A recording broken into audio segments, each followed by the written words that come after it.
When my friend started the church, he started with 6 people. He had been an interpreter at 13 years of age for one of the greatest men of God to ever set foot on the soil of Africa, named T.L. Osborne. He interpreted for him when he was 13. He graduated with a linguistics degree from Berkeley when he was 19 years old and asked God to take him back to his hometown to start a church in Africa. He started with 6 people on their first Sunday morning service. The leading witch doctor in the city came into the meeting and looked at him and told him, "If you have a church in my city, I will kill you." He said, "Then you're going to have to kill me because we'll be right back here tomorrow." They came back the next day. The church was completely covered in bees. African bees are not like our bees. There's a name for them. They're called the African killer bees. The complete church was covered in bees. They marched around the church, if memory serves me correct, for 13 hours.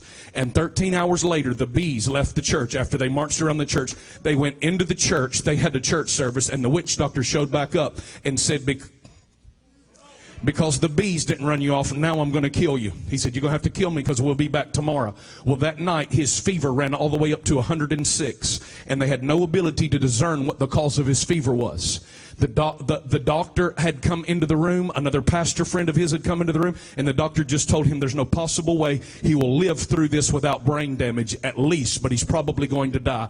And his friend said that his wife was in the room. My friend said his wife was in the room with him, and I feel the glory of the Lord in here tonight.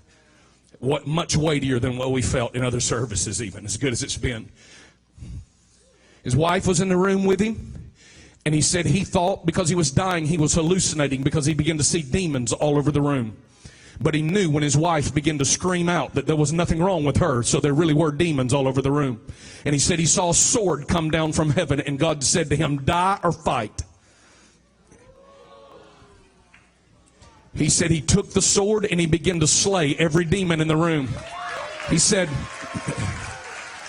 there were 2 huge demons that stood in the back corner of the room that never engaged in the fight until he'd killed all the lesser demons. He said those 2 gigantic demons fused together and came at him with death in their eyes. He said, "I stood up on the bed. I took the sword that God had given me, and I split those demons from the top of their head right through their body."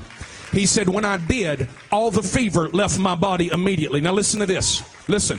He said, "I heard screaming outside. I ran outside, and in front of my house, split completely in 2, was that witch doctor that told me he was going to kill me." He said, "We came back to church the next night and had 600 people show up."